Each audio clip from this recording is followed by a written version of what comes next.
Une jeune femme est retrouvée au petit matin, abandonnée sur le bas-côté, les yeux grands ouverts sur une terreur désormais figée. Aux premières heures du 6 novembre 2012, des usagers circulant sur la 18e avenue à Quezon City découvrent le corps d'une jeune femme. Elle était pieds nus, sans sac à main, vêtue seulement d'un haut blanc et d'un legging bleu. Aucune forme d'identification ne fut trouvée. Ses yeux étaient ouverts, figés dans une expression de terreur. Les officiers du poste de police voisin isolèrent rapidement la scène et alertèrent le médecin légiste. Une évaluation préliminaire confirma que la mort n'était pas accidentelle. La victime avait été abattue de 5 balles dans la tête. Son corps portait de multiples signes de violence, incluant des ecchymoses, des éraflures et des marques sombres sur plusieurs zones. De graves blessures concentrées autour de la zone pelvienne conduisirent les enquêteurs à soupçonner une agression sexuelle. Elle n'avait aucun effet personnel, ni téléphone, ni clé, ni papier. Le seul objet trouvé dans sa main était un sac en papier McDonald's provenant d'un établissement proche, et les détectives récupérèrent également un ticket de caisse jeté du même restaurant. Tandis que les officiers tentaient d'établir son identité, les riverains commencèrent à partager ce qu'ils avaient vu et entendu. Plusieurs rapportèrent avoir entendu des coups de feu vers 5 heures du matin. D'autres se souvinrent d'un SUV sombre fuyant à toute allure, un témoin affirmant que les tirs semblaient provenir de l'intérieur du véhicule et être dirigés vers quelqu'un déjà au sol. 2 autres témoins se souvinrent d'une partie de la plaque d'immatriculation du véhicule, un détail qui allait s'avérer crucial dans les premières phases de l'enquête. Les techniciens de la scène de crime retardèrent le déplacement du corps pour préserver un maximum de preuves. Malgré cela, les lieux attirèrent rapidement policiers, badauds, membres des médias et personnes filmant avec leur téléphone, laissant les enquêteurs face à un torrent de questions sans réponse. Qui était-elle? Qu'est-ce qui l'avait conduite en ce lieu? Et qui avait pu commettre un tel crime? Sans réponse immédiate, les enquêteurs se tournèrent vers 2 pistes potentielles, le ticket de fast-food et les témoignages oculaires. La veille, le 5 novembre, Julie, 20 ans, quitta son domicile de la Spina. Sans réelle direction, elle vivait avec sa famille, et son absence ne suscita pas d'inquiétude immédiate. Julie avait l'habitude de rentrer tard pour des jobs de mannequinat ou des sorties avec des amis. Ce soir-là, elle dit à sa mère et à ses jeunes frères qu'elle rentrerait tard et de ne pas l'attendre. Elle prévoyait de retrouver une amie proche, Althea Altanero. Bien que les 2 amis se fussent récemment disputés, Althea la contacta avec ce qui semblait être un geste de réconciliation, une invitation à rencontrer un client potentiel pour du mannequinat. Cela semblait être une opportunité professionnelle légitime, et Julie tenait à réparer leur amitié. Elle se prépara avec soin, choisissant un haut blanc et un legging bleu et se maquillant. Vers 18 h, elle fit ses adieux à sa famille et partit retrouver Althea au SM Mall of Asia, un grand centre commercial de Pazet voisin. La soirée commença innocemment, les 2 amis regardant un film, discutant et se promenant. Rien ne semblait anormal. Plus tard, elles prirent un taxi pour le World Trade Center, où Althea dit que la rencontre avec le soi-disant client devait avoir lieu.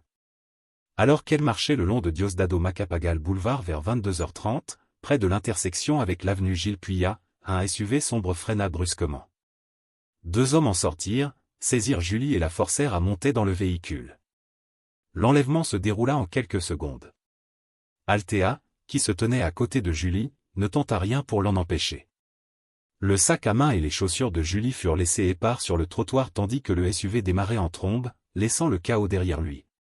Althea resta sur les lieux, serrant les affaires de Julie et sanglotant, ce qui attira l'attention de policiers de passage qui s'arrêtèrent pour lui porter assistance. Les officiers escortèrent Althea au commissariat le plus proche où elle donna un récit décousu, disant que Julie avait été emmenée par des personnes qu'elle ne reconnaissait pas. Elle affirma que l'attaque fut soudaine et qu'elle remarqua à peine le véhicule, ne se souvenant que d'un gros SUV noir. Althea maintint également que les agresseurs n'avaient fait aucune tentative pour l'enlever. Vers minuit 40, après avoir fini sa déposition, Althea envoya un SMS à son petit ami pour qu'il vienne la chercher. Il arriva avec son père et la ramena en voiture chez elle à Cavité.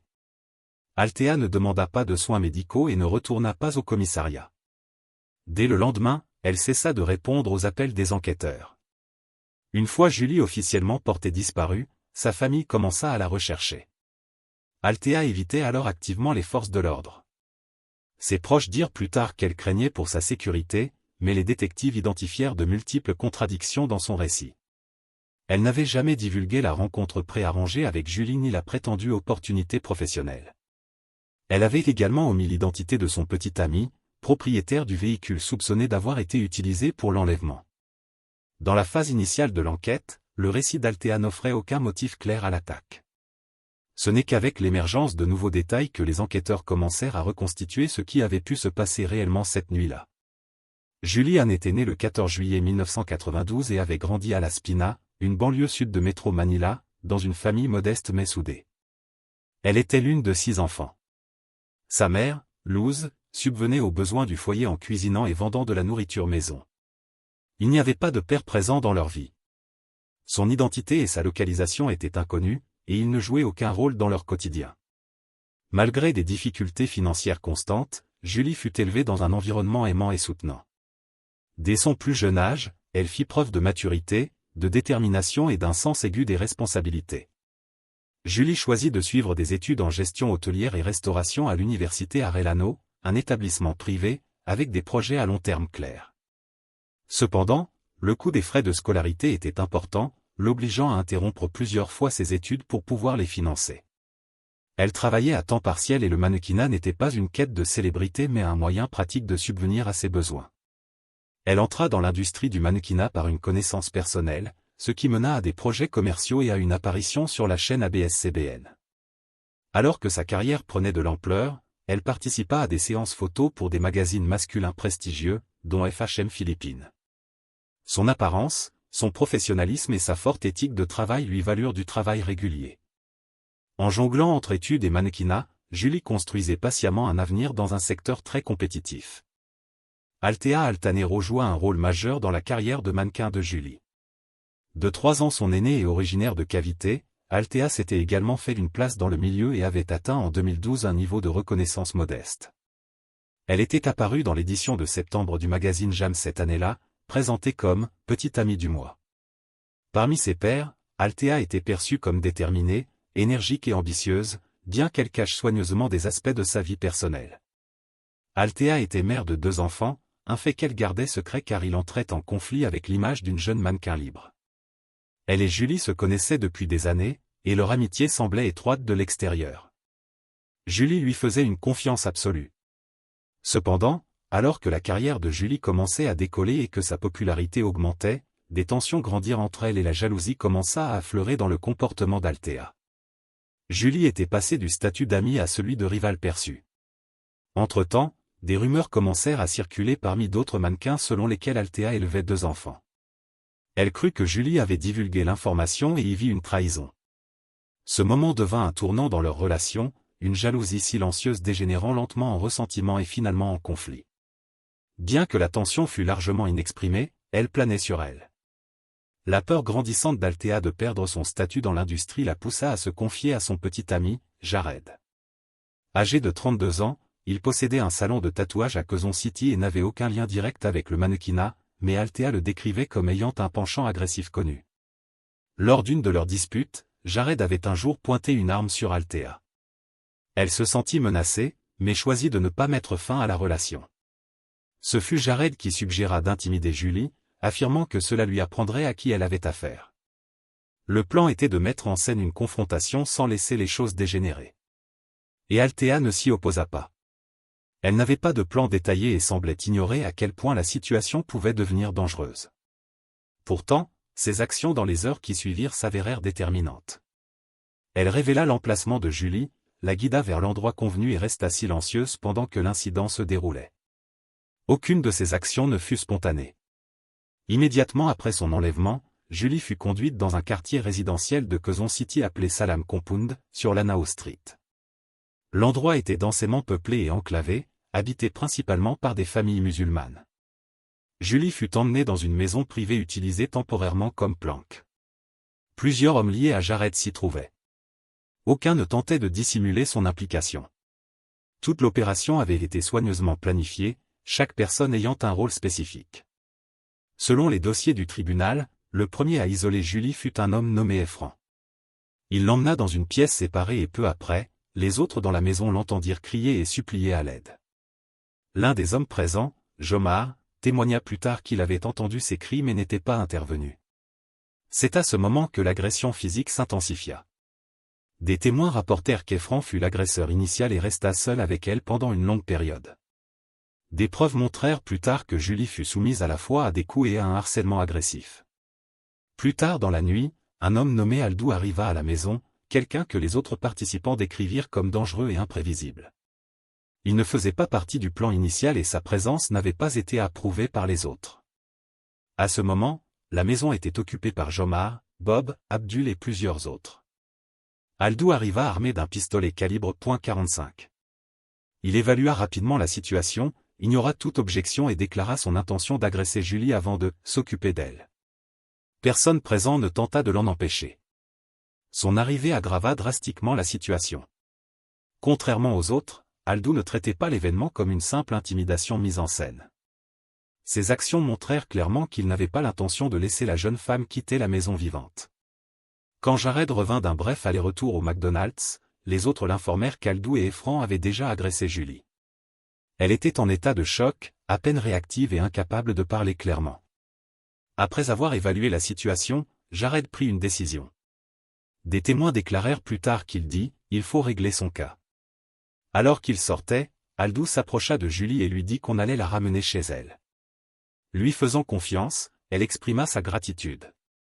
Sans savoir que c'était un mensonge. À ce moment-là, le groupe planifiait déjà où se débarrasser de son corps. Réalisant que la situation avait dépassé le plan initial, Jomar quitta la maison. Il deviendrait plus tard un témoin clé de l'enquête. Les participants restants exécutèrent les dernières étapes du plan. Les enquêteurs confirmèrent plus tard qu'Aldou avait tiré le premier coup de feu sur Julie, suivi par Efran. L'arme avait été apportée à l'avance, faisant partie d'un plan qui avait clairement dérapé bien au-delà des intentions originelles. Pendant que Julie était toujours tenue captive dans la maison de Lanao Street à Quezon City, Jared s'absenta brièvement pour aller dans un McDonald's de l'avenue United Nations à Manille. À 2h03 du matin, il commanda 2 menus cheeseburgers à emporter. De retour à la maison, il donna l'un des menus à Julianne. Malgré son état affaibli, elle répondit doucement, disant qu'elle mangerait le burger plus tard, une fois rentrée chez elle. Selon un témoin, la tension dans la maison s'aggrava lorsque l'un des hommes appela accidentellement Jared par son vrai nom, Fernando. Alors qu'elle se trouvait à l'intérieur du véhicule, Julie avait peut-être entendu. Et même dans son état affaibli, il y avait un risque qu'elle s'en souvienne. Jared craignit que si elle survivait et reconnaissait sa voix, elle puisse devenir une menace sérieuse. Dans les premières heures du matin, vers 5 heures, le corps de Julie fut placé dans un Mitsubishi Montero et emmené loin de Lanao Street. Le véhicule fit un bref arrêt au 121 de la 18e avenue à Quezon City où la portière fut ouverte et son corps fut tiré dehors puis laissé dans un fossé au bord de la route. Son identité fut confirmée plus tard dans la journée. Inquiet que Julie ne soit pas rentrée chez elle après sa soirée avec une amie, sa famille avait déjà commencé à la rechercher. Quand la nouvelle éclata qu'un corps de jeune femme avait été trouvé dans un fossé ce matin-là, sa mère Luz et l'un de ses frères se rendirent à la morgue. Les vêtements correspondaient à ce que Julie portait en quittant la maison, et la confirmation finale vint de sa mère. La victime était bien sa fille. Pour la famille, ce fut une révélation dévastatrice. Julie n'avait jamais disparu auparavant et restait toujours en contact, même lorsqu'elle dormait ailleurs. Cette fois, il y avait eu un silence complet. Sa famille tenta de joindre Altea, mais elle ne répondit pas. C'est à ce moment que la police commença à faire le lien entre la victime, Altea et Jared. Le jour suivant la découverte du corps de Julie, les enquêteurs de l'unité d'investigation et de détection criminelle, CIDU, de la police commencèrent à examiner les preuves clés. L'une de leurs premières démarches fut d'analyser le ticket McDonald's trouvé dans la main de la victime. En utilisant l'horodatage pour établir une chronologie, la police obtint les images de surveillance du McDonald's de l'avenue United Nations, qui montraient clairement un homme tatoué de taille moyenne passant une commande à emporter vers 2 heures du matin, son visage facilement reconnaissable. Pendant ce temps, les autorités confirmaient des détails sur le véhicule vu fuyant les lieux. Des témoins avaient décrit un SUV noir, soupçonné d'être un Mitsubishi Montero. 2 témoins se souvenaient même d'une partie de la plaque d'immatriculation. En utilisant ces informations, les enquêteurs tracèrent le véhicule jusqu'à une femme nommée Rosalina Quimbao. Une vérification d'antécédents révéla que son fils, Fernando Quimbao Jr. Surnommé JR, était l'utilisateur principal du véhicule. Cette découverte plaça Jared au centre de l'enquête. Le 9 novembre, les officiers commencèrent une surveillance du domicile familial des Quimbao. Bien que Jared ne fût pas vu, le lendemain vers 18 h, la police observa son père, Fernando Quimbao Sr., quittant la maison. Il conduisait une Toyota Innova noire et transportait des vêtements de rechange. Le véhicule se dirigea vers le nord-ouest et les officiers le suivirent discrètement. Environ 1 heure plus tard, il s'arrêta dans une zone reculée de la province de Pampanga, dans un village appelé Upper Sapan. Fernando Senior entra dans une hutte traditionnelle philippine, ou Bae Kubo, près de laquelle était garé le Mitsubishi Montero enregistré au nom de la mère de Jared. La police donna l'assaut et entra dans la propriété, trouvant Jared et Althea à l'intérieur. Aucun ne résista. Aucune arme ne fut retrouvée, mais leur statut de personne recherchée, combiné à la correspondance du véhicule, les images de surveillance et leurs liens connus avec la victime donnèrent aux autorités des motifs suffisants pour les placer en garde à vue. Une équipe de médecine légale fut appelée sur les lieux et les suspects furent emmenés au poste pour interrogatoire. Pendant ce temps, l'unité SIDU lança une opération coordonnée ciblant le quartier de Salam Compound, une zone à majorité musulmane où Julie avait précédemment été retenue. Vers minuit le 11 novembre, la police pénétra dans la résidence utilisée comme planque temporaire. Des individus armés étaient présents et des coups de feu éclatèrent. Un suspect, Farhan Ousmane, surnommé « Bob », fut mortellement touché tandis que d'autres furent appréhendés. Jomar Wari et Jalou Passé Willan furent inculpés pour possession illégale d'armes à feu et amenés pour interrogatoire supplémentaire. Initialement, tous les suspects nièrent leur implication dans le crime. Mais alors que les interrogatoires continuaient et que la pression montait, leurs récits commencèrent à changer. Jomar admit avoir été présent dans la maison où Julie avait été retenue et commença à coopérer avec les enquêteurs. Jomar expliqua qu'il avait aidé Jared par loyauté, notant que Jared leur fournissait souvent, à lui et aux autres, de l'alcool et une aide financière. Il identifia d'autres individus impliqués, incluant Efran, Talib et quelqu'un connu seulement sous le nom d'Aldou. Selon Jomar, Aldou avait agi de son propre chef et était celui qui avait fait dégénérer la situation bien au-delà de toute attente. Althea, interrogée séparément, donna sa propre version.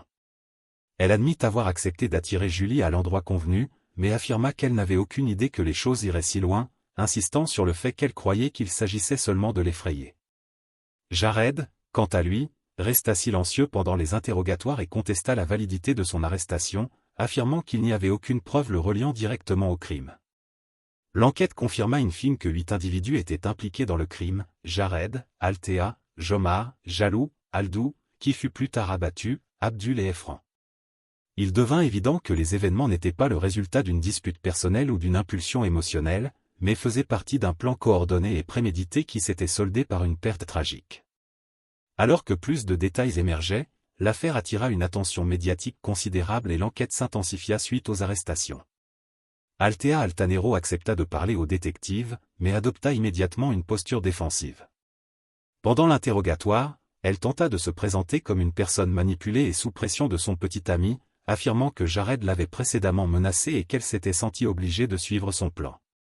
Althea prétendit qu'après l'enlèvement, elle était entrée en état de choc et ne savait pas comment réagir, ce qui expliquait selon elle pourquoi elle avait initialement induit la police en erreur et dissimulé la véritable chronologie des événements. Elle maintint qu'elle ignorait où Julie avait été emmenée et ce qui lui était arrivé. Cependant, Jomar fournit un récit très différent qui contredisait directement les affirmations d'Althea. Il donna aux enquêteurs une explication détaillée de la façon dont le plan fut organisé, qui était responsable de chaque partie et comment l'opération fut exécutée. Selon Jomar, c'était Althea qui avait révélé à Jared l'emplacement de Julie, et avait même inventé le prétexte pour l'attirer à la rencontre. Il affirma également qu'elle était au courant que le SUV et les complices étaient déjà en position le long de l'avenue Macapagal, attendant leur arrivée. Aux yeux des enquêteurs, ces actions montraient qu'elle avait sciemment joué un rôle actif dans l'enlèvement. Peu après, plusieurs suspects furent arrêtés. Aldou et Efran prirent la fuite. La police fut incapable de les capturer à temps et ils furent officiellement déclarés fugitifs, des avis de recherche nationaux étant émis. Jomar aida les autorités à créer des portraits robots qui furent diffusés au public. Malgré ces efforts, les deux hommes restèrent en cavale, non seulement en 2012, mais pendant des années après, échappant à la justice. Entre-temps, l'affaire prit un tour inattendu impliquant l'un des détenus, Jalou Passé Willan. En janvier 2013, il fut libéré sous caution, bien qu'inculpé pour possession illégale d'armes. Les enquêteurs manquaient de preuves suffisantes pour le lier directement à l'agression mortelle ou à toute violence physique. Quelques mois seulement après sa libération, le 15 juin, un incident violent eut lieu à son domicile de Quezon City. Pendant un repas familial, un agresseur inconnu pénétra dans la propriété et tira sur Jalou, qui mourut sur le coup. Des voisins affirmèrent plus tard que le tireur était connu des autorités locales, mais aucune arrestation ne fut faite. La femme de Jalou refusa de coopérer avec la police et signa une renonciation empêchant formellement toute enquête sur l'incident. En conséquence, le coupable ne fut jamais traduit en justice. Pour les enquêteurs, la mort de Jalou signifiait la perte d'un témoin potentiel. Bien qu'il eût nié toute implication dans les événements ayant conduit à la mort de Julie, son rôle exact dans la planification de l'enlèvement ne fut jamais entièrement élucidé. La famille refusant de porter plainte, l'affaire fut classée. L'opinion publique réagit rapidement et de manière critique, d'autant plus que l'identité de l'agresseur avait été confirmée. Les lois existantes empêchaient la police d'agir sans plainte formelle de la famille de la victime. À l'été 2013, la plupart des individus impliqués étaient soit en détention, soit officiellement recherchés. Altea continua de nier toute responsabilité dans les événements, affirmant n'avoir aucun lien avec Aldou et Franc. Pourtant, les témoignages, la chronologie des événements et les preuves vérifiées contredisaient systématiquement ces affirmations. Au moment où l'enquête se conclut, les autorités avaient une image claire de qui avait pris les décisions clés, qui avait participé au crime et qui était toujours en fuite. Près de 12 ans s'écoulèrent entre la mort tragique de Julie et le premier verdict dans l'affaire. Pendant une grande partie de cette période, l'enquête était au point mort, et ce n'est qu'en 2024 qu'un procès fut enfin programmé pour les figures centrales. Fernando Quimbao Jr. Connu sous le nom de Jared, et Altea Altanero étaient au centre du procès. La date initiale fixée au 12 juillet fut reportée 3 fois. Si les raisons officielles des retards ne furent pas dévoilées, la famille de la victime eut le sentiment que les reports répétés bénéficiaient principalement aux accusés. Le procès débuta finalement en septembre et dura plusieurs mois, examinant les dépositions des témoins, les dossiers de l'affaire, les images de surveillance et les messages textes échangés entre les parties. Notamment, l'arme utilisée dans l'incident mortel ne fut jamais retrouvée. 2 des auteurs présumés, Efran Talib et Aldou, restaient fugitifs. À l'issue du procès, le tribunal reconnut Jared coupable d'enlèvement, de complicité dans un crime violent et d'implication dans des actes de violence. Bien qu'il n'y ait eu aucune preuve directe le reliant au fait d'avoir appuyé sur la gâchette, le moment où il avait donné l'ordre de « régler le cas » de Julie après avoir réalisé qu'elle l'avait reconnu fut considéré comme décisif. Le tribunal interpréta cela comme une preuve d'intention de causer un préjudice mortel. Jared fut condamné à la réclusion à perpétuité avec une peine minimale de 22 à 40 ans et ordonné de verser une indemnité à la famille de la victime de 500 000 pesos philippins, soit environ 8 400 $. Le verdict pour Altea Altanero fut différent. Ses actions furent jugées comme une participation à un enlèvement. Le tribunal estima qu'il n'y avait pas suffisamment de preuves pour démontrer qu'elle avait eu connaissance préalable de l'intention d'infliger un préjudice mortel ou de commettre des violences. Les procureurs ne purent fournir de preuves directes qu'elle était présente sur la scène du crime après l'enlèvement ou avait été en contact avec Aldou et Efran. Par conséquent, elle fut reconnue coupable d'une seule inculpation, conspiration en vue de commettre un enlèvement. Au moment où la sentence fut prononcée, Altea avait déjà passé plus de 12 ans en détention. Le tribunal estima que sa peine était considérée comme entièrement purgée et ordonna sa libération immédiate. De plus, elle fut condamnée à une amende de 100 000 pesos. Le tribunal ne reconnut pas formellement le rôle d'Altea dans l'initiation du plan, malgré les preuves qu'elle avait suggéré de « donner une leçon », arranger la rencontre avec Jared et conduit Julie à l'endroit où elle fut enlevée. La décision provoqua une forte réaction émotionnelle de la famille de Julie. Sa mère, Luz, ainsi que plusieurs de ses frères et sœurs, assistèrent à l'audience de prononcer de la peine.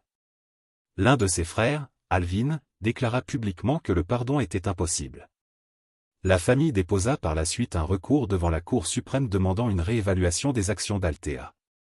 À leurs yeux, son rôle dans les événements n'était pas secondaire mais central.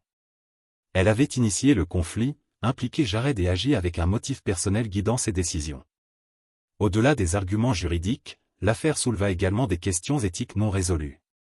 Le motif exact d'Altea ne fut jamais pleinement déterminé. Les procureurs avancèrent 2 théories principales. La première suggérait une jalousie professionnelle dans l'industrie très compétitive du mannequinat, où la fuite d'informations personnelles pouvait nuire à une carrière, surtout dans un domaine très dépendant de l'image et de la réputation. La seconde théorie pointait vers un ressentiment personnel et un désir de vengeance. Julie avait clairement obtenu plus de succès, recevant plus de séances photos prestigieuses et gagnant en popularité. Ce changement bouleversa l'équilibre de leur relation. Althea ne se sentait plus en contrôle et, d'après leurs échanges de messages, en était venue à considérer Julie davantage comme une rivale qu'une amie. Ce changement et la perte perçue de statut avaient pu être profondément humiliants pour elle. La question la plus pressante qui plane encore sur l'affaire est de savoir si Althea aurait pu prévoir l'issue. Légalement, la réponse fut non. Pourtant, l'enchaînement des événements suggère le contraire. Althea était consciente du type de personne qu'elle impliquait. Elle savait que son partenaire avait des antécédents de comportement violent, elle avait activement mis les événements en mouvement, puis avait laissé le contrôle tomber entre les mains d'individus prêts à user de la force.